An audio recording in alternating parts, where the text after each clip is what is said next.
Welcome to our channel. Today we how to restore iPad using Finder Backup Restore, complete guide step by step clearly. To restore your iPad using a Finder Backup, begin by ensuring your iPad is updated to the latest iOS version.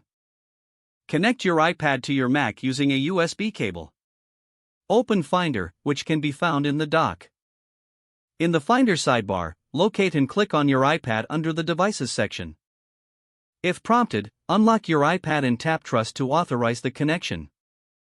Once your iPad is selected, click on the General tab at the top of the Finder window. Next, look for the section labeled Backups. You will see options to back up your iPad to the Finder or restore from a backup. To restore, click on the Restore Backup button. A list of available backups will now appear. Select the backup you wish to restore from the drop-down menu. Check the date and time of the backup to ensure it is the correct one. Once selected, click the Restore button to initiate the backup restoration process. Your iPad may restart during the restoration. Do not disconnect your iPad until the process is complete. After the restoration, your iPad will restart and may take some time to set up. Follow the on-screen prompts to complete the setup process. Once setup is finalized, verify that your apps and data have been restored successfully.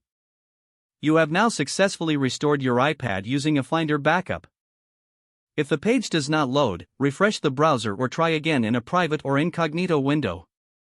Make sure you are using the correct email address, then retype it carefully to avoid small typos. If your password is not accepted, use the reset option and create a new strong password you can remember. Check your spam folder for verification or security emails, then complete any requested confirmation steps. Enable two-factor authentication if available to improve account security and reduce unauthorized access risk. After signing in, review your profile details so your contact information and settings are accurate and current. If you see an error message, note it down and try again after restarting your device and internet connection. Log out when you finish, especially on shared devices, to keep your account and payment information secure.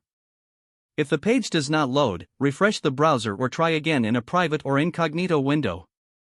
Make sure you are using the correct email address, then retype it carefully to avoid small typos. Don't forget to like this video and subscribe to our channel for more step-by-step tech guides.